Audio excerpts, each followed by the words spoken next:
la Convention, mais elle n'est envisagée que dans le contexte carcéral.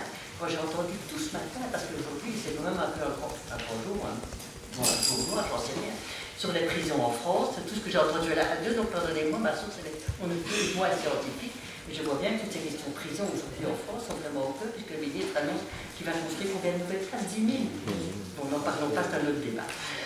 Mais donc, le droit à la sûreté dans la Convention, c'est exclusivement lié au contexte carcéral.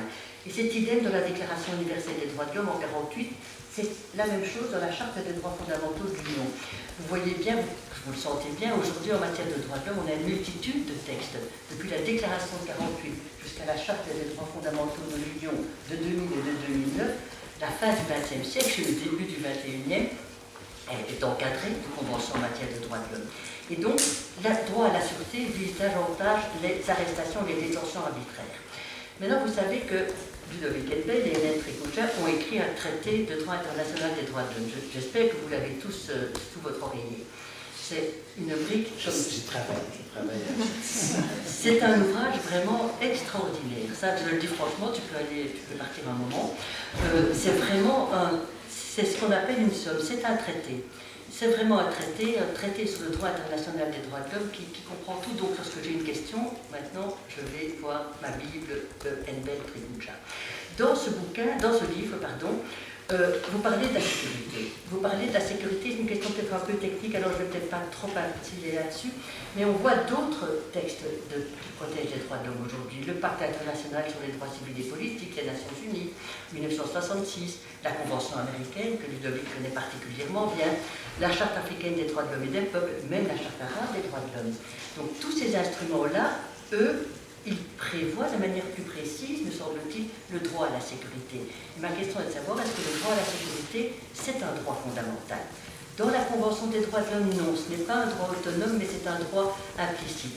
Dans les textes que vous évoquez dans votre ouvrage, oui, on voit qu'on parle expressément de droit à la sécurité, et ce qui est intéressant, c'est que ça inscrit la sécurité dans une dimension, non pas seulement la sécurité d'une personne, mais aussi dans un contexte social.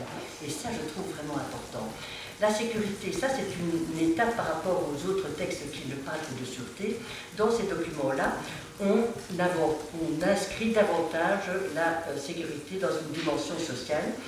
C'est bien sûr la liberté des personnes, mais aussi leur sécurité physique notamment, mais psychique aussi. Et donc c'est une extension du droit à la sécurité. C'est une extension du droit à la sécurité au-delà de la détention. Je trouve que c'est une piste intéressante, mais je mets un grand point d'interrogation. Je mets un grand point d'interrogation parce que c'est éminemment discuté de savoir si la sécurité, le droit à la sécurité, c'est un droit fondamental. Si on dit que c'est un droit fondamental, il y a une conséquence qui s'ensuit toujours. Un droit fondamental, c'est un droit dont on peut demander l'application en justice. C'est ça la justiciabilité des droits. C'est un droit subjectif. Si on dit que la sécurité est un droit subjectif, eh bien, les personnes devraient pouvoir en réclamer l'application en justice. Alors là, ce n'est pas aussi évident que ça. Ça, ce n'est pas aussi évident que ça. Certains disent non, ça c'est évidemment aller trop loin.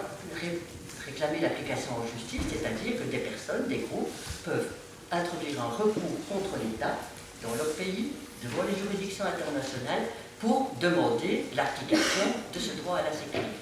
Alors ça, c'est évidemment la grande objection. Certains disent non, on n'en est pas encore là.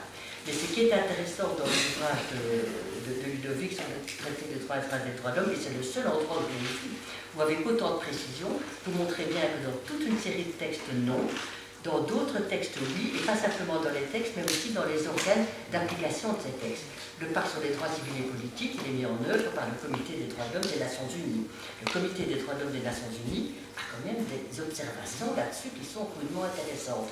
La Charte américaine des droits de l'homme est mise en œuvre par une commission interaméricaine, une cour interaméricaine. Ça passait combien de temps là-bas? Tu en parles? Un an, ça j'espère que tu en parles aux étudiants, parce que c'est vraiment une expérience. Mais on voit que la Cour interaméricaine aussi a de la jurisprudence là-dessus. Donc voilà, point d'interrogation. Est-ce que le droit à la sécurité, c'est un droit fondamental? Non pour certains, parce que ce n'est pas justiciable, que la justiciabilité alors entraînerait une obligation trop forte, c'est ça, entraînerait une obligation trop forte, mais on voit bien que dans d'autres textes, eh bien, ça commence tout doucement à se mettre en place. Ça me paraît vraiment une question qu'un jour on devrait reprendre de manière tout à fait générale. Voilà donc pour la première question, sécurité, danger. Je reviens maintenant à la question du danger, parce que si on parle sécurité, on parle danger, ça c'est absolument certain. Et l'un est indissociable de l'autre. Alors c'est ici que ce que je disais au début prend force.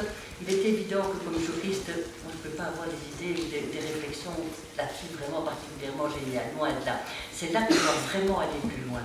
Il y a un gros dictionnaire encyclopédique de théorie de sociologie du droit de Arnaud et de Frédéric de mettre, je crois qu'il est décédé, pardon. Mais c'est vraiment le genre de dictionnaire qu'il faudrait mettre à jour, le dictionnaire encyclopédique de théorie de sociologie du droit. Et donc quand il parle du danger, je trouve qu'il a une bonne appréciation. Il dit la sécurité, il définit la sécurité, pardon.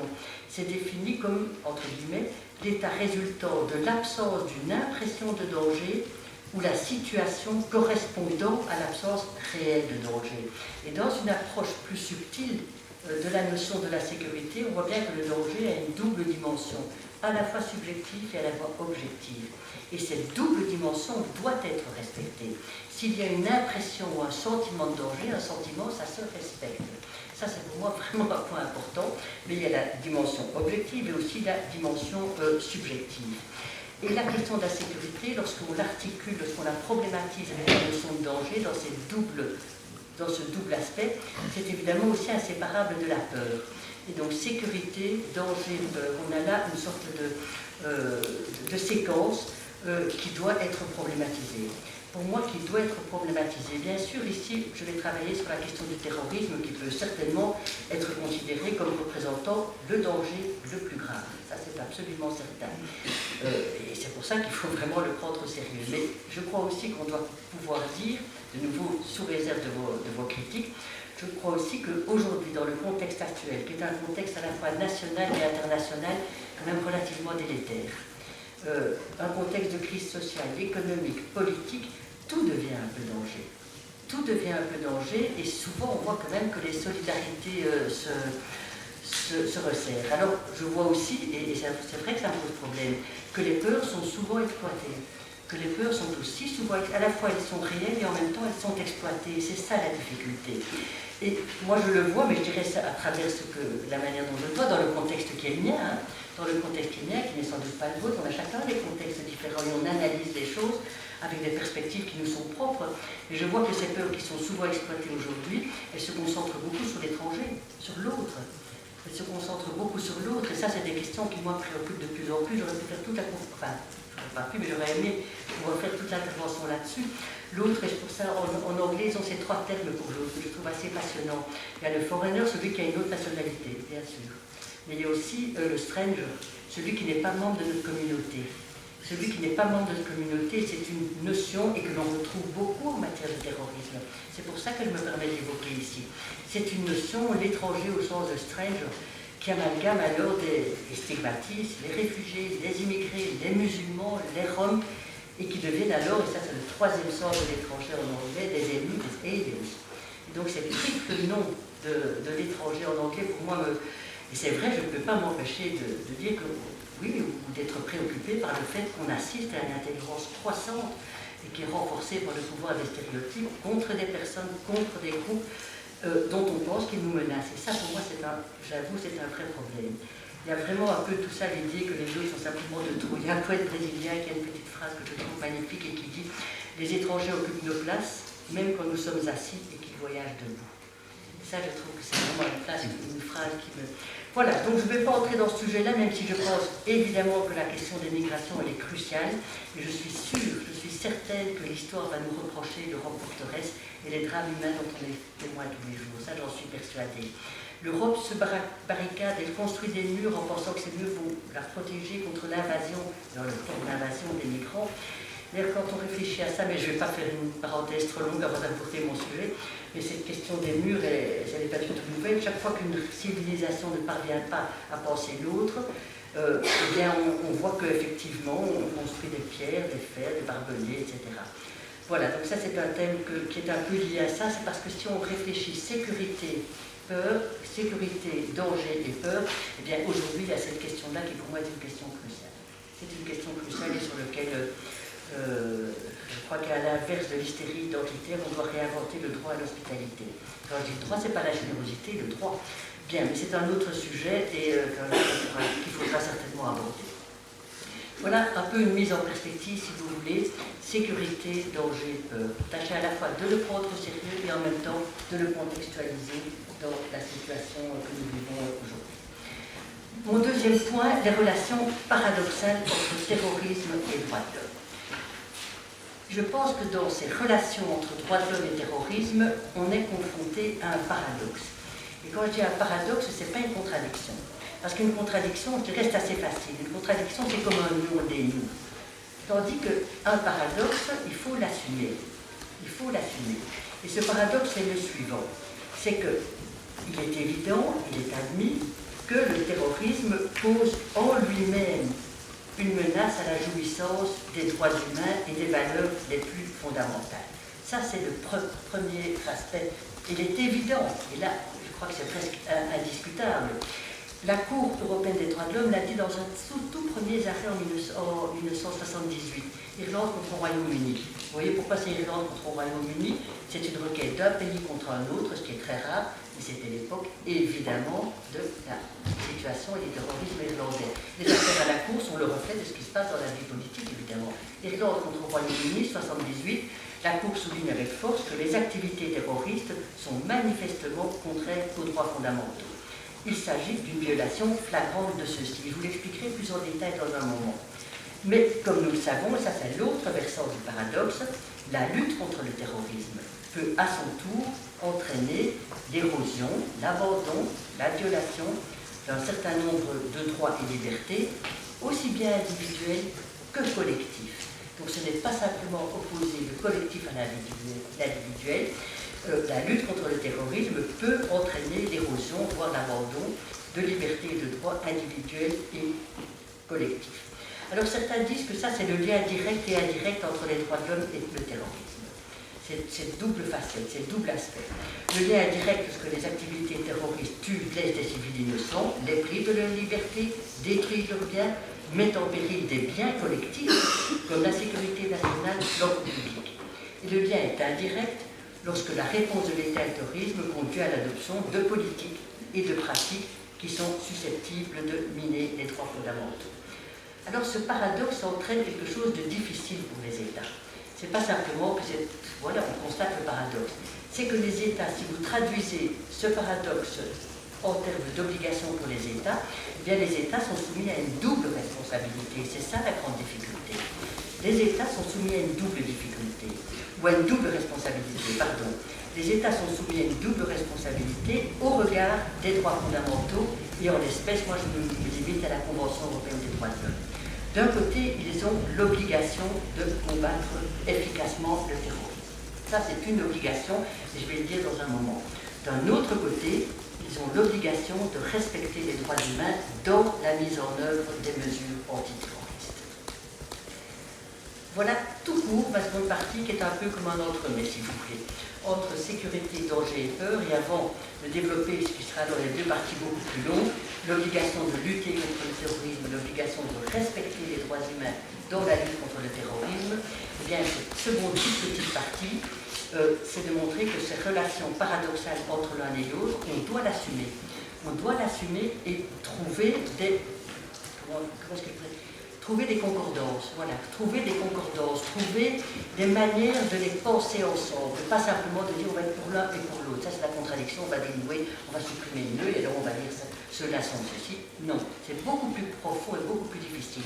Et ce paradoxe qu'il faut à la fois lutter et qu'il faut respecter, ces doubles obligations, ces doubles aspects entraînent dans le chef des États une double obligation. C'est ça qui va devenir difficile. C'est que l'État est tenu à ces doubles obligations. J'en arrive alors au point 3, l'obligation de lutter contre le terrorisme. Elle procède, il y a deux raisons qui vont fonder cette obligation et je vais les évoquer toutes les deux. Mais toutes les deux procèdent de l'idée que les droits de l'homme ne s'exercent pas dans un vide. Les droits de l'homme, c'est les droits de la Convention européenne des droits de l'homme, comme la Cour européenne des droits de l'homme les applique aujourd'hui, elle le fait en 2016, non pas comme elle l'aurait fait en 1959 quand la Cour a commencé ses travaux. Les droits de la Convention ne s'appliquent pas, ne se pensent pas dans un vide, elles se pensent toujours dans un contexte. elle se pense dans un contexte social, un contexte politique. Et ça, c'est un point qui pour moi est vraiment important. Des choses qui étaient des dangers en 1950, 60, 70, 80, 90 ne sont plus nécessairement les mêmes que ce qui sont aujourd'hui. Et donc les raisons qui font l'obligation procèdent toutes les deux de cette observation. Première raison pour laquelle il y a une obligation de lutter contre le terrorisme, je vous disais tout à l'heure que dans la Convention des droits de l'homme, il n'y a pas de texte en tant que tel sur le droit à la sécurité. Donc il n'y a pas un droit directement impliqué par le terrorisme. Mais il y a un qui est une évidence par rapport à ça, c'est le droit à la vie. La Convention des droits de l'homme s'ouvre, c'est l'article 2, parce que l'article 1, c'est de dire que les États respectent les droits de la Convention. L'article 2 commence par un droit absolu, indérogeable, qui est le droit de toute personne à la vie. Le droit de toute personne à la vie est protégé par la loi. L'article 1 dit simplement ceci, et vous devez toujours penser ces droits de la Convention par rapport à l'article 1 qui dit simplement les États, on dit le parti contracteur, mais ça c'est le jargon international, pardon, les États reconnaissent à toute personne les droits et libertés. Reconnaissent, pas s'engagent à reconnaître, reconnaissent. S'engagent à reconnaître, ça c'est la phraséologie diplomatique classique.